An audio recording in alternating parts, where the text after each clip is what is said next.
ये चैप्टर जो आपका 9 नंबर का है, ठीक है, जिसमें 5 नंबर का एक प्रैक्टिकल आता है, 2 नंबर की थ्योरी और 1 नंबर का एक ऑब्जेक्टिव क्वेश्चन आता है। इज दिस क्लियर जी? आपको पता होना चाहिए कि बिजनेस ऑर्गेनाइजेशन को हम 2 भागों में बांटते हैं, एक ट्रेडिंग ऑर्गेनाइजेशन, एक non trading organisation. Trading organisations के बारे में, जो ट्रेडिंग ऑर्गेनाइजेशंस थी उनके बारे में आपने फाइनेंशियल स्टेटमेंट पढ़ी। ट्रेडिंग ऑर्गेनाइजेशंस का मेन मोटिव होता है to earn profit, to earn profit. Reason क्या होता है? बिजनेस को सरवाइव करने के लिए, अगर बिजनेस को जिंदा रखना है तो प्रॉफिट का होना बहुत जरूरी है, ठीक है। और दूसरा, जो नॉट फॉर प्रॉफिट ऑर्गेनाइजेशंस है उनका मेन मोटिव होता है सर्विस मोटिव। क्या जी? सर्विस मोटिव, सर्विस मोटिव, ठीक है जी। तो इस प्रकार से कहा जाता है कि जो बिजनेस ऑर्गेनाइजेशन है जनरली हम उन्हें 2 भागों में बांटते हैं, ट्रेडिंग ऑर्गेनाइजेशन और एक होती है नॉन ट्रेडिंग ऑर्गेनाइजेशन। जो आपकी नॉन ट्रेडिंग ऑर्गेनाइजेशन है, ट्रेडिंग ऑर्गेनाइजेशन है, इनका मेन मोटिव होता है टू अर्न ए प्रॉफिट। जब हम बिजनेस को चलाते हैं तो सबसे मेन इंपॉर्टेंट चीज होती है कि बिजनेस, प्रत्येक बिजनेस का मेन मोटिव जो होता है टू अर्न ए प्रॉफिट। जितना अधिक प्रॉफिट होता है उतना बिजनेस के लिए अधिक फायदेमंद होता है, और वह बिजनेस जो है उसको सरवाइव करने के लिए या उसके आकार को, उसके साइज को इंक्रीज करने के लिए जो है वो ट्रेडिंग ऑर्गेनाइजेशंस की स्थापना की जाती थी। परंतु हम +2 के अंदर जिस ऑर्गेनाइजेशंस की बात कर रहे हैं और जिस चैप्टर को हम इसके अंदर पढ़ेंगे वो है नॉट फॉर प्रॉफिट ऑर्गेनाइजेशंस, अर्थात नॉन ट्रेडिंग ऑर्गेनाइजेशंस। जिन ऑर्गेनाइजेशंस का मेन मोटिव जो है वो प्रॉफिट अर्न नहीं होता है बल्कि सर्विस मोटिव होता है, और अपने जितने भी मेंबर्स हैं उनके बेनिफिट्स में जितने भी स्टेप उठा सके उनके बेनिफिट के लिए स्टेप उठाना है, ठीक है जी। तो नॉट फॉर प्रॉफिट एक प्रकार की ऐसी संस्था जिसका मेन मोटिव क्या होता है? To provide service to their members, है ना जी।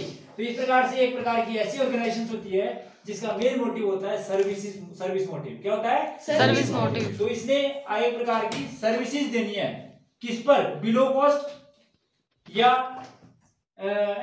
फ्री कॉस्ट या फिर एट पार। ये बोलते हैं ये सर्विसेज प्रदान करते हैं अपने सदस्यों को, मेंबर्स को। अब दूसरा क्वेश्चन इसके अंदर आता है कि what are the examples of, कि क्या क्या एग्जांपल्स हैं नॉट फॉर प्रॉफिट ऑर्गेनाइजेशन के। तो नॉट फॉर प्रॉफिट ऑर्गेनाइजेशन से उसके एग्जांपल्स क्या हैं, ठीक है जी। तो आप सभी जानते हैं कि ऐसी ऑर्गेनाइजेशन जिसका मेन मोटिव प्रॉफिट नहीं होता है, जैसे आपका स्कूल है, आपके कॉलेजेस हैं, चर्च है, मंदिर है, गुरुद्वारा है, या कोई भी टेंपल्स है। तो जैसी कोई भी चैरिटेबल ट्रस्ट है जिसका मेन मोटिव क्या होता है? टू प्रोवाइड सर्विसेज, ठीक है जी, और टू देयर मेंबर्स और सोसाइटी। इज दिस क्लियर जी? तो इस प्रकार से नॉट फॉर प्रॉफिट ऑर्गेनाइजेशंस के एग्जांपल्स हैं कि एक प्रकार की ऐसी ऑर्गेनाइजेशन जिनका मेन मोटिव होता है, ठीक है जी, क्या होता है कि अपने सदस्यों को सेवाएं प्रदान करना, कि जितने भी इसके मेंबर्स बनते हैं उनको सेवाएं प्रदान करना इसका मेन मोटिव होता है। और इस प्रकार की ऑर्गेनाइजेशंस होती हैं वो जनरली 3 प्रकार के अकाउंट बनाती हैं, ठीक है जी। नंबर 1 रिसीप्ट और payment account, number 2 income and expenditure account, and the third one is balance sheet. First one is receipt and payment account, receipt और पेमेंट अकाउंट। और इनकम एंड एक्सपेंडिचर अकाउंट आपके लिए नया है। बैलेंस शीट के बारे में आपने +1 के अंदर भी पढ़ा, फाइनेंशियल स्टेटमेंट के बारे में आप लोगों ने जो पढ़ा था, ठीक है जी, उसमें आपने सारा पढ़ा। तो उसके बाद अब बात आती है कि नॉट फॉर प्रॉफिट ऑर्गेनाइजेशंस जो होती है, इसके एग्जांपल के बाद ये बोलते हैं इसके फीचर्स क्या हैं, कि what are the features of not for profit organisation.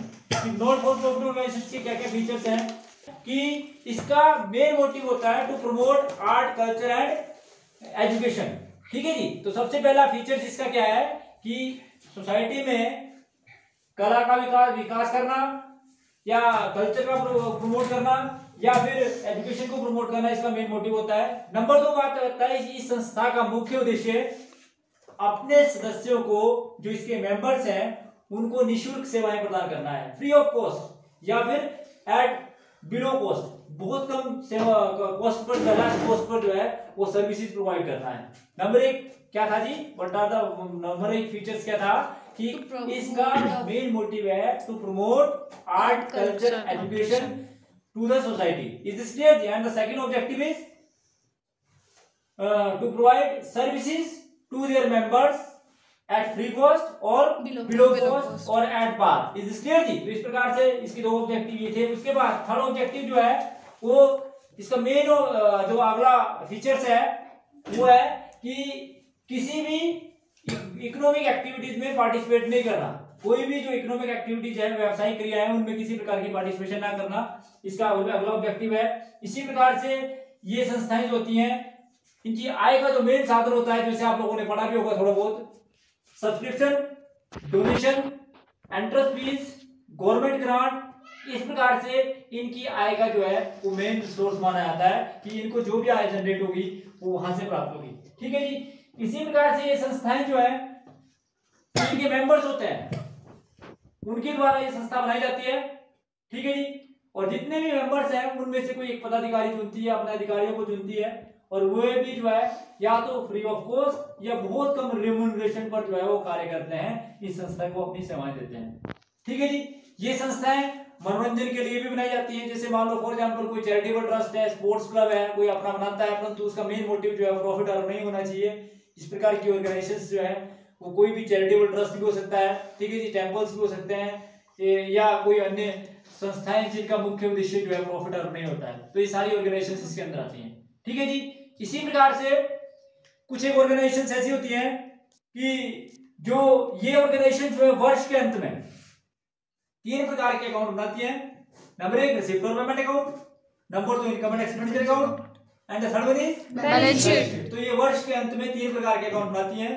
Number 1 receipts and payment account, number 2 income and expenditure and account, the third one is balance sheet. So at the end of the year they are prepared to know the position of the business, जिसके लिए वह receipt और payment account बनाती है, income and expenditure account और balance sheet. ठीक है जी। उसके बाद अब बात आती है कि इसके ऑब्जेक्टिव्स क्या हैं। ऑब्जेक्टिव्स में फिर वही आ जाती है दोबारा, क्योंकि जो इसकी फीचर्स होते हैं, जो विशेषताएं होती हैं, उसके ऑब्जेक्टिव्स में आती हैं, जिसमें सबसे पहले है कि welfare of the member of the society, to work for the welfare of the member of the society, कि जितने भी इस मेंबर एंड द सोसाइटी। तो सबसे पहले तो ये इसका मेन मोटिव ये होता है, ऑब्जेक्टिव होता है कि अपने सदस्यों की वेलफेयर के रूप में के लिए, या अपने जो इसके मेंबर्स होते हैं उनके अधिक से अधिक, उनको किस प्रकार से उनको अधिक से अधिक बेनिफिट दिया जाए। ठीक है जी। नंबर 2 बात यह है, इसका मेन ऑब्जेक्टिव होता है, जैसे आप लोगों को मैंने बताया कि टू प्रमोट आर्ट, कल्चर और रिलीजन। ठीक है जी। इसका एक अगला ऑब्जेक्टिव है कि इसका मेन मोटिव होता है कि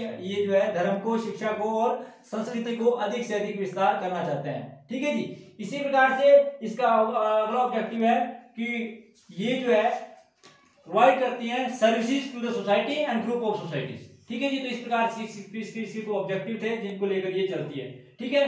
अब आपको पता होना चाहिए, क्योंकि जो और बहुत सारे इसके ऑब्जेक्टिव्स और ये इसके अंदर आते हैं, ये थोड़ा बहुत आप लोगों ने, क्योंकि जब आप लोगों ने हर घर पाठशाला के वीडियो देखे होंगे तो उसमें भी आप लोगों ने इसमें डिटेल पढ़ा होगा। मेन कॉन्सेप्ट जो आपको समझ नहीं आया होगा वो है कि नॉट फॉर प्रॉफिट ऑर्गेनाइजेशंस जो है वो किस प्रकार से अकाउंटिंग ट्रीटमेंट करती हैं। तो ये 2 प्रकार से नॉट फॉर प्रॉफिट ऑर्गेनाइजेशंस जो है 2 प्रकार से अकाउंटिंग ट्रीटमेंट करती हैं। ठीक है जी।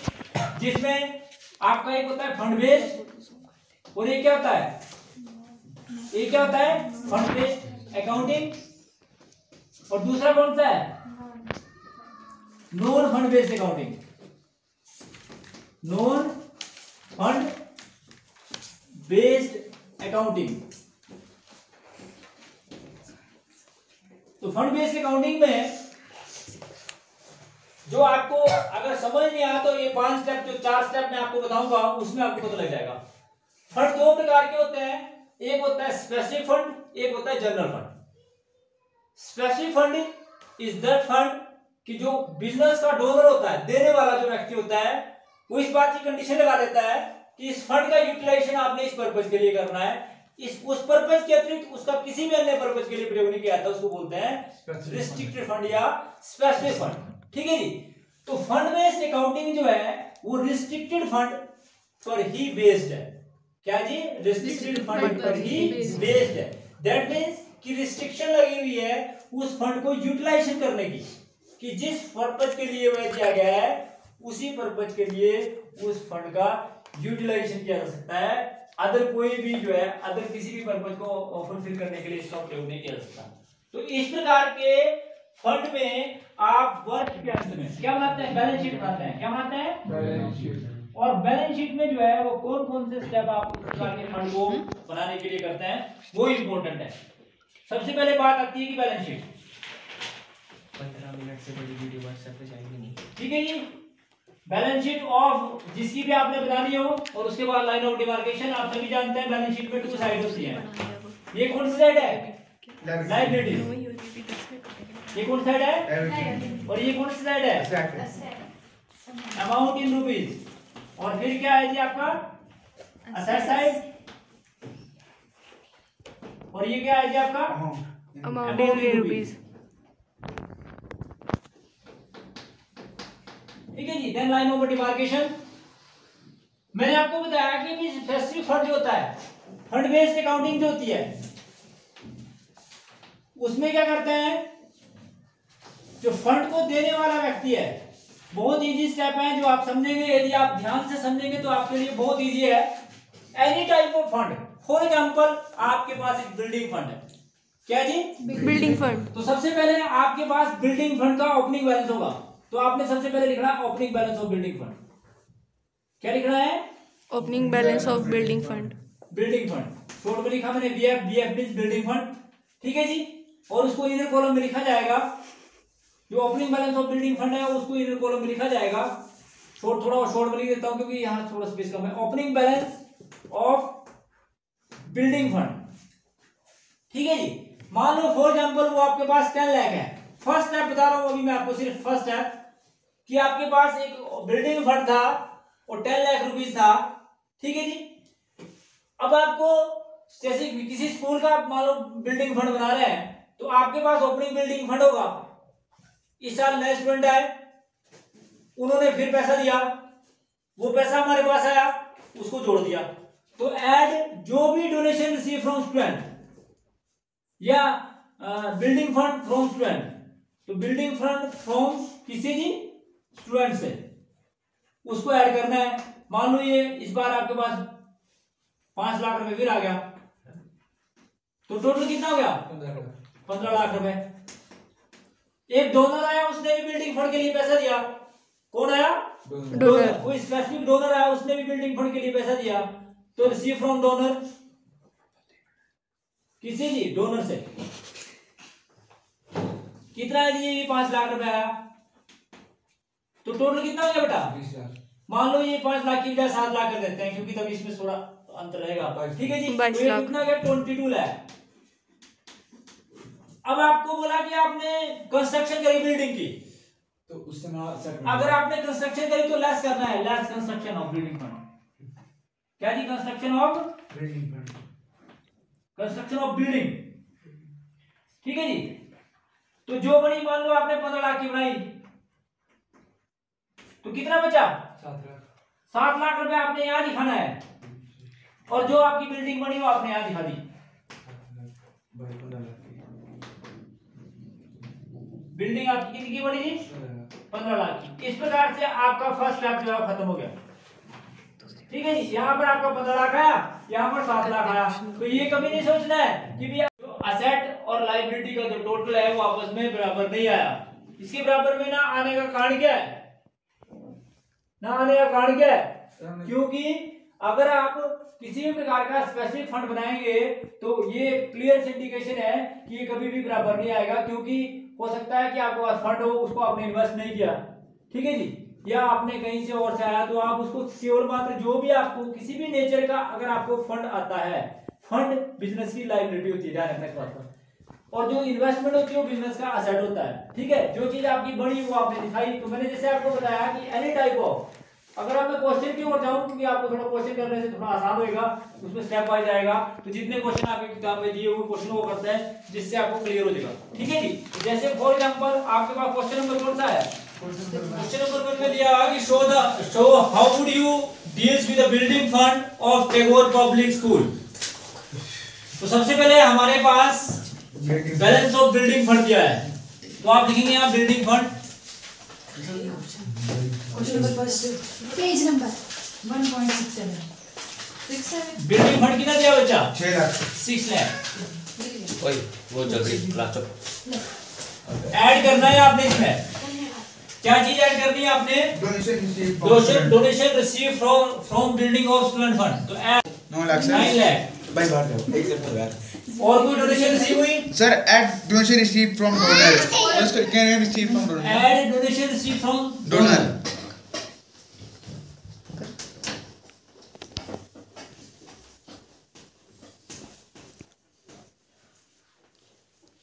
12 लाख फ्रॉम डोनर। ठीक है जी। जी सर कितनी? 12 लाख 5 चुप टोटल कितनी होगी?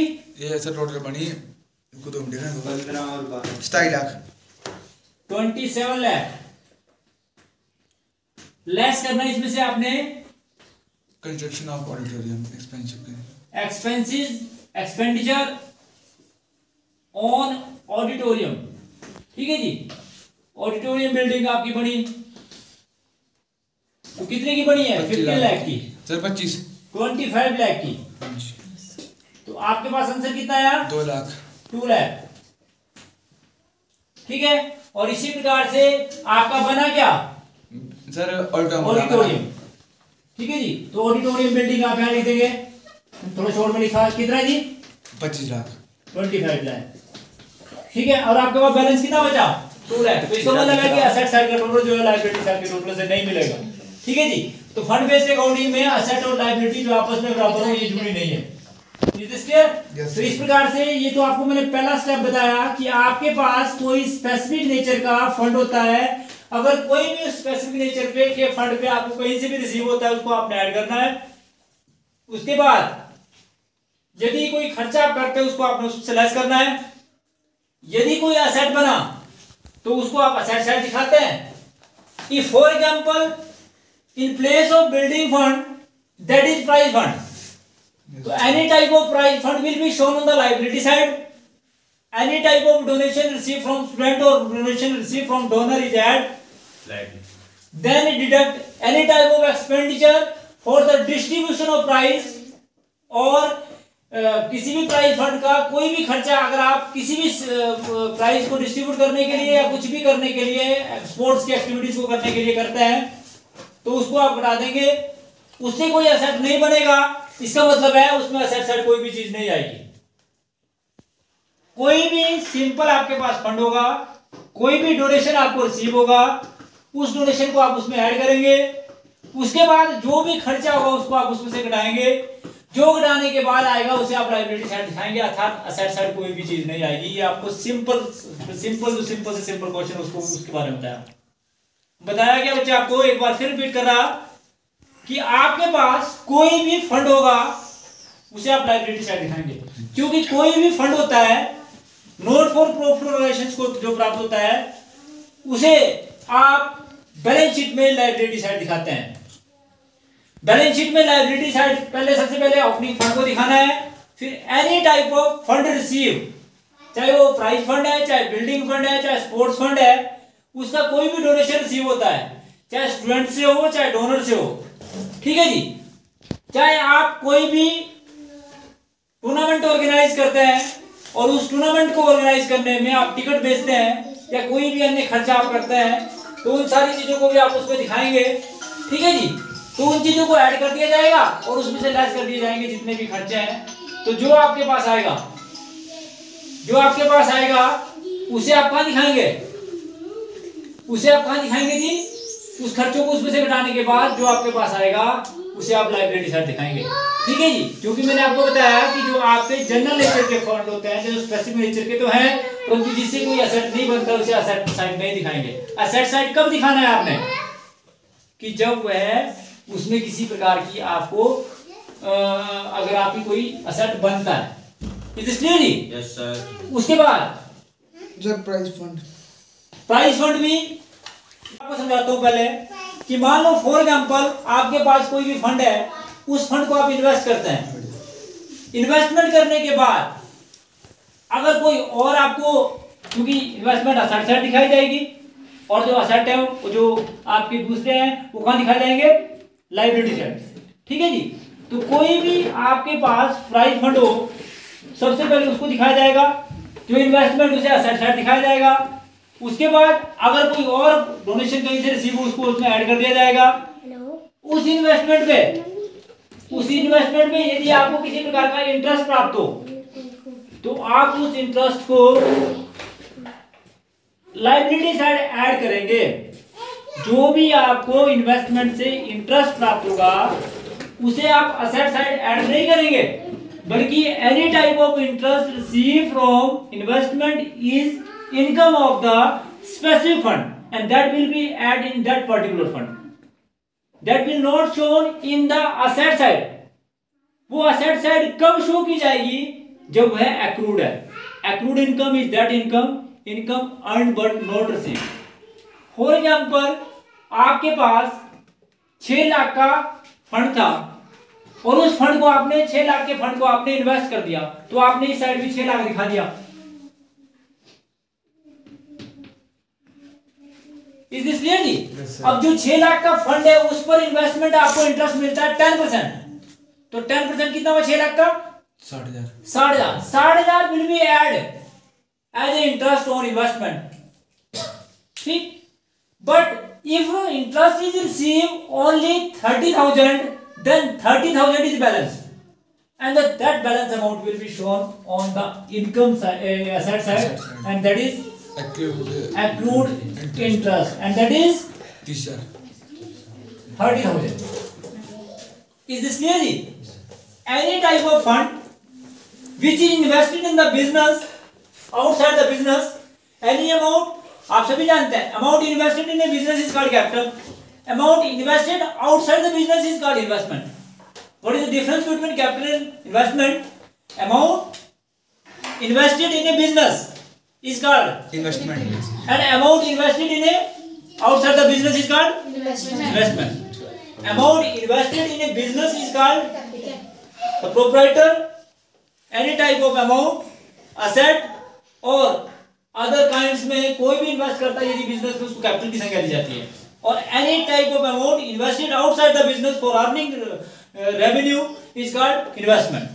तो मैंने जैसे आपको बताया कि यदि आपका 6 लाख की इन्वेस्टमेंट थी, उस पर आपको 10% इंटरेस्ट मिलता है, तो 60,000 तो आपने यहाँ ऐड करना है, आपने ऐड इंटरेस्ट ऑन इन्वेस्टमेंट 60,000 है, ठीक है। परंतु आपको जो कैश में रिसीव हुई होगी 30,000 only. That means 30,000 is accrued and the amount of 30,000 will be shown on the asset side। और बाकी वही कि आपके पास एक इन्वेस्टमेंट थी, उसको आपने कोई भी डोनेशन आपको रिसीव हुआ उसको आपने ऐड किया, उसके बाद कोई इंटरेस्ट प्राप्त हुआ उसको भी आपने ऐड किया, पूरा इंटरेस्ट इसमें ऐड करना है जो साल का होता है, जितने महीने का इंटरेस्ट था वो आपने ऐड किया, any type of donation other receive उसको भी ऐड किया। फिर क्या किया? आपने इन्वेस्टमेंट को बेचा, जितनी आपने बेची उसमें से लेस करनी है, ठीक है। और उसको बेचने के बाद जो आपने खर्चा किया उस खर्चे को आपने इसमें से घटाना है, और जो आपके पास आएगा उसको आपने इस साइड दिखाना है। जैसे फॉर एग्जांपल इन्वेस्ट किया 2,70,000, ठीक है जी। उसके बाद आपको इससे इनकम हुई, उसको आपने इसमें जोड़ दिया। अब आपने खर्चा किया, खर्चा करने से पहले इन्वेस्टमेंट को सोल्ड किया, खर्चा करने से पहले क्या किया? इन्वेस्टमेंट को सोल्ड किया, लेस सोल्ड, लेस से क्या जी? सोल्ड। कितने में? 60,000। तो आपके पास बैलेंस कितना बचा यहाँ? 2,10,000। कितना बचा जी? 2,10,000। 2 लाख कितना बचा? 10,000। उसके बाद आपने यहाँ खर्चा किया लेस एक्सपेंसेस, लेस एक्सपेंसेस कितना जी? 60,000। तो आपके पास जो आया 2,37,000। तो liability asset side, liability side का टोटल आया 2,37,000 और असेट साइड का टोटल आया 2,10,000।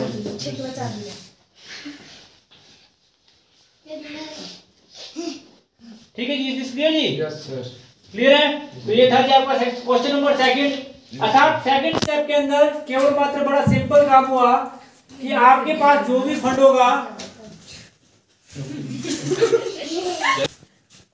मैंने आपको बताया कि आपके पास कोई भी स्पेसिफिक फंड होगा उसको आप सबसे पहले लायबिलिटी साइड निकालेंगे, लिखेंगे। उसके बाद यदि उस फंड को आप इन्वेस्ट करते हैं तो आप इन्वेस्टमेंट साइड लिखेंगे, उससे होने investment side means asset side. तो इसका मतलब ये है कि असेट साइड आप उसको लिखेंगे, उसके बाद उससे होने वाली इनकम को उसमें ऐड कर दिया जाएगा। यहाँ हुआ क्या कि जितनी भी इनकम थी उसका कोई स्पेसिफिक इतना परसेंट है वो नहीं दिया हुआ था, ये 10% ही होगी तो 10 की 10% आपको रिसीव होगी, इसलिए एक्रूड कुछ नहीं हुई, इसलिए एक्रूड इनकम को नहीं दिखाया जाएगा असेट साइड।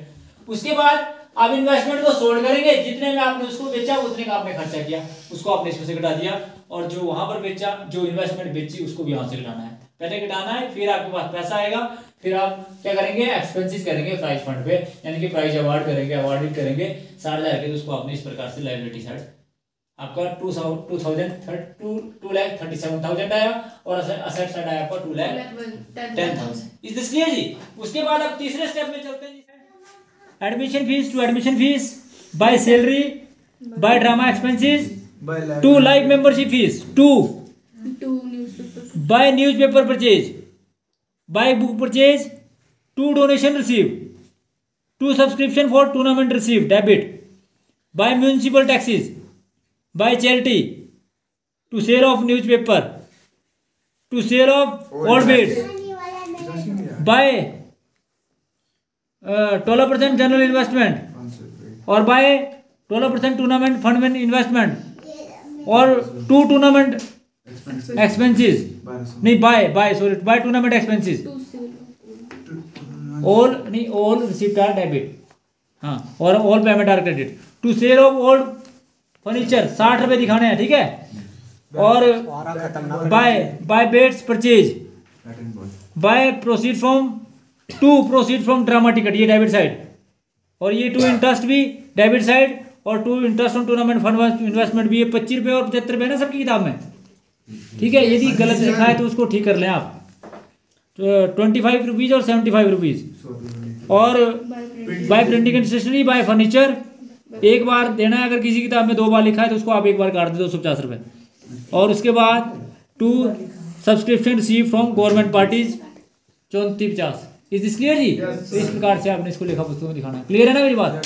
समझ आएगी बात? लाभकारी संस्थाओं की आय का नियमित और प्रमुख साधन subscription is the amount paid by the member at regular interval.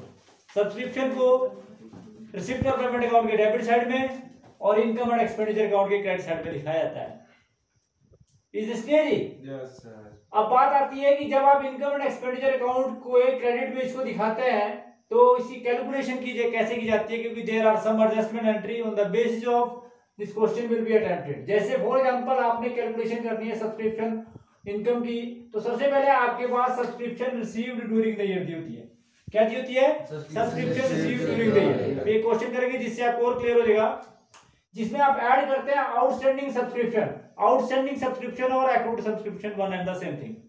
Outstanding subscription और accrued subscription. What do you mean by outstanding subscription या what do you mean by accrued subscription? इनके accrued income क्या होती है या accrued subscription क्या होती है कि ऐसी सब्सक्रिप्शन जो आपको जो आप तो कमा तो ली है परंतु आपको नगद रूप में नहीं मिली है। That means कि income earned, subscription income earned but not received, that is called subscription outstanding at the and of the year. ये ऐड की जाएगी, साथ में ऐड की जाएगी subscription received in advance. What do mean by subscription received in advance? ऐसी subscription जो आपको एडवांस में मिल चुकी है, जो आपने नहीं कमाई है, जिसको आप अनअर्न्ड बोलते हैं, अनएक्रूड बोलते हैं। तो अनएक्रूड सब्सक्रिप्शन जो है एट द बिगिनिंग, जो बिगिनिंग होती है उसको ऐड किया जाता है। जो बिगिनिंग की होगी उसको क्या किया जाएगा? ऐड किया जाएगा। इसी प्रकार से outstanding subscription at the beginning of the year, इसको लेस किया जाएगा, और subscription received in advance at the and जो है इसको लेस किया जाएगा। ठीक है, जैसे क्वेश्चन करते हैं जिससे आपको थोड़ा क्लियर हो जाएगा। क्वेश्चन नंबर आप बुक्स खोल लें जिससे आपको थोड़ा और क्लियर होगा। तो क्वेश्चन को भी समझा लेते हैं साथ में कि आपको पता लगेगा भी किस प्रकार से इसको करते हैं। क्वेश्चन नंबर पेज नंबर 1.69 कितनी दी हुई है? 9800।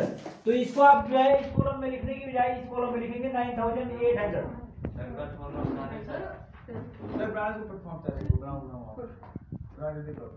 Outstanding at the end, closing date का सब्सक्रिप्शन दिया हुआ है, इसको बोलते हैं आउटस्टैंडिंग एट द एंड। वो दिया हुआ है 1300।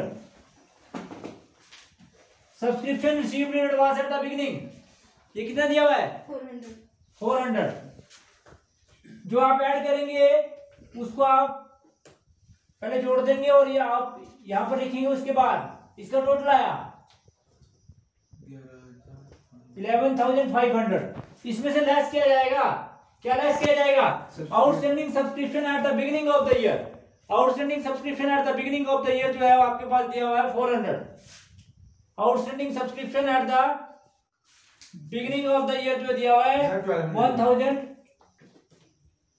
1200, ठीक है जी। और उसके बाद आपके पास subscription received in advance at the end दिया हुआ है 30 रुपीज। इसको आप माइनस करेंगे तो ये आपके पास आया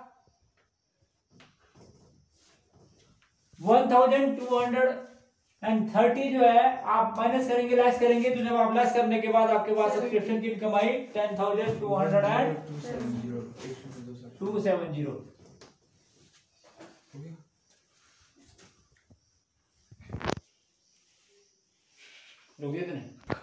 कैलकुलेशन ऑफ सब्सक्रिप्शन इनकम, किस प्रकार से सब्सक्रिप्शन की इनकम को कैलकुलेट किया जाता है।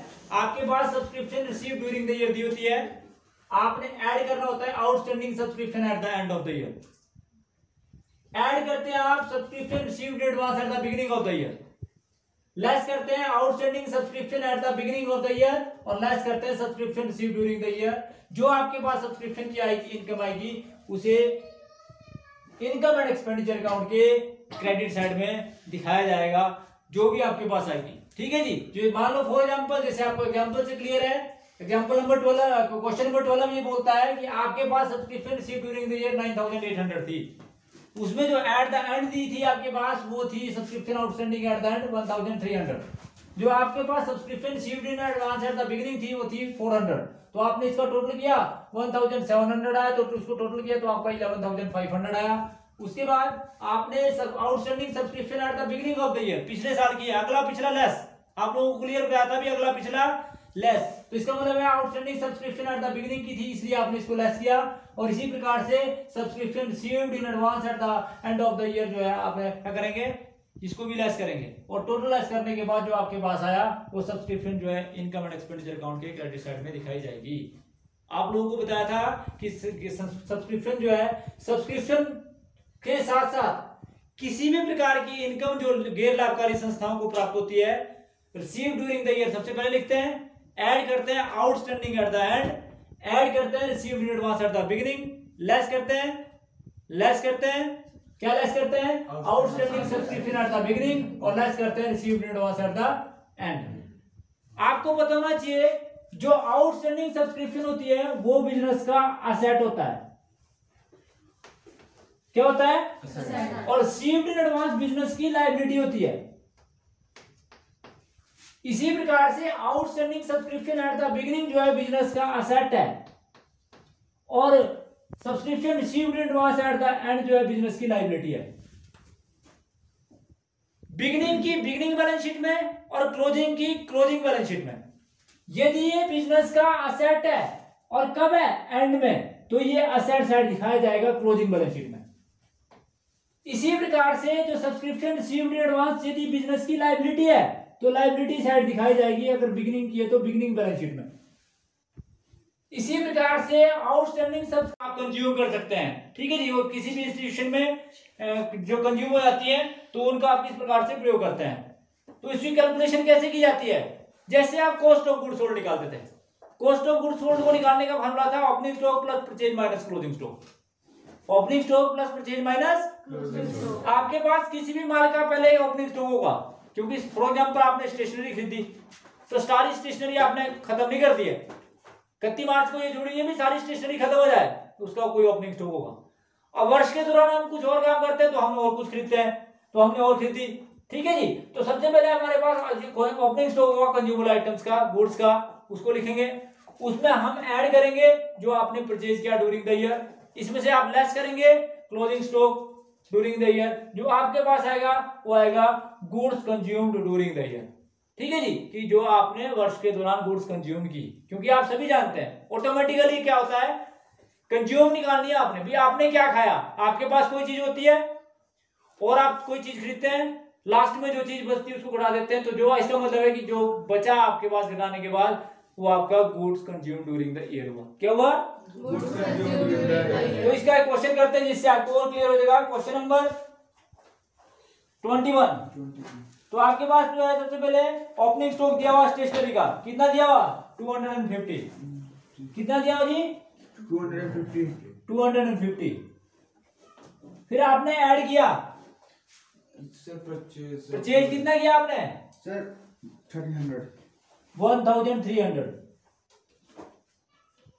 तो टोटल कितना है आपके पास? 50। फिर उसमें से आपने लेस किया, लेस क्या किया? Closing stock. क्लोजिंग स्टॉक कितना दिया हुआ है? 180। 180 आपने इसमें से घटा दिया तो आपके पास क्या आया? 180 आपने इसमें से घटा दिया तो आपके पास क्या आया? 7 4 3 3 ठीक है जी, ये तो आया goods consume during the year. हमारे पास क्या था जी? हमारे पास कोई स्टेशनरी थी, शुरू में हमने और परचेज करी, इसमें से हमारे पास इतनी बची, तो इसका मतलब है कि हमने वर्ष के दौरान कंज्यूम करी इतनी। जबकि जो इसके बाद अगर इस तरह एडिशनल इन्फॉर्मेशन भी दी जो हमने एक्सपेंसेस में की थी, आउटस्टैंडिंग या कुछ और चीजें, तो उसको भी आप ऐड बैक करेंगे। जैसे आपको बताया था कि जैसे इस क्वेश्चन के अंदर है कि due of stationery at closing date कितना 160 रुपए, तो आप इसको ऐड करेंगे। क्या करेंगे? ऐड करेंगे, क्योंकि मैंने क्या बताया था आपको कि ड्यू मींस आउटस्टैंडिंग, कि expenses outstanding at the and जो ऐड होंगे, expenses outstanding at the and outstanding at the and, वो क्या होंगे? Add eight the and. कितना है? 160। कितना है जी? 160। तो इसका मतलब कि आपके पास आंसर क्या है जो आपका इनकम एंड एक्सपेंडिचर अकाउंट के डेबिट में 1530 that expenses will be debit to income and expenditure account के डेबिट में उसको डेबिट किया जाएगा। इज दिस क्लियर जी? तो ये मैंने आपको बताया भी किस प्रकार से। अगर आपको ये स्पेसिफिक आइटम्स जो है कैलकुलेशन करनी आ गई तो इनकम एंड एक्सपेंडिचर अकाउंट का और बैलेंस शीट का कोई भी क्वेश्चन आपका गलत नहीं होगा। ईच एंड एवरी एंट्री की डबल एंट्री आपको आनी चाहिए। अब कंज्यूमर आइटम्स में आपको इसकी डबल एंट्री बताता हूं। सबसे पहले बात करते हैं क्लोजिंग स्टॉक की या ओपनिंग स्टॉक की। क्या जी? Opening stock. स्टॉक बिजनेस का असेट होता है। स्टॉक बिजनेस का क्या होता है? स्टॉक दो प्रकार का होता है, एक ओपनिंग स्टॉक और एक क्या जी? Closing stock. Goods lying unsold at the end of the year is called closing stock. Goods last year का closing stock, next year का opening stock होता है। तो क्योंकि जैसे आप लोगों को अभी क्लियर बताया कि ओपनिंग का ओपनिंग में और क्लोजिंग का क्लोजिंग, तो ओपनिंग स्टॉक कहाँ आएगा? ओपनिंग बैलेंस शीट में। और क्लोजिंग स्टॉक कहाँ आएगा? क्लोजिंग बैलेंस शीट में। आएगा कहाँ पे? Asset side. रीजन बीइंग क्योंकि ये बिजनेस के असेट होते हैं, स्टॉक बिजनेस के असेट होते हैं। तो इनकी डबल एंट्री भी, अगर आपको ईच एंड एवरी एंट्री की डबल एंट्री भी आती है तो किसी भी क्वेश्चन के गलत होने की कोई भी संभावना नहीं होती है। While you are preparing income and expenditure account with balance sheet, income and expenditure account बनाने के बाद जब वर्ष के अंत में आप क्या बनाते हैं? बैलेंस शीट बनाते हैं। Balance sheet tells you about the financial position of the business, और बैलेंस शीट का मिलना इस बात की ओर इंडिकेट करता है कि आपने क्वेश्चन के अंदर जो भी ट्रांजैक्शन दी हुई थी उन सभी की आपने डबल एंट्री भी करी, हर ट्रांजैक्शन को आपने पूरी तरह से किया और हर ट्रांजैक्शन की आपने ठीक पोस्टिंग करी, तो आपकी बैलेंस शीट की दोनों साइड का टोटल आपस में मिल जाएगा और आपका क्वेश्चन कंप्लीट हो जाएगा।